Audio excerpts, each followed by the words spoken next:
मार मार मार मार मार। अरे यार फिर से मर गया। फोन की बैटरी 2% बची। इमरजेंसी पकड़े हुए ये फोन है या खिलौना? दस।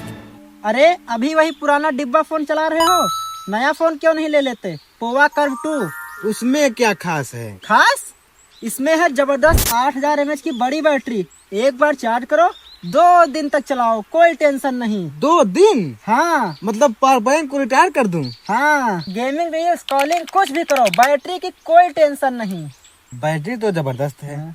गेम लैग हुआ तो? अरे यही तो इसकी सबसे बड़ी खास बात है, इसमें 20 5G बैंड्स का सपोर्ट मिलता है, मजबूत 5G नेटवर्क बिना बफरिंग के। मतलब बैटरी भी दमदार और कनेक्टिविटी भी शानदार। हाँ, पावर और स्पीड दोनों एक ही फोन में। Pova curve 2। 5G? हाँ इसमें 5G मिलेगा कहाँ? ये अभी सेल इसकी फ्लिपकार्ट पर लाइव है, जाओ और तुरंत खरीदो। अच्छा।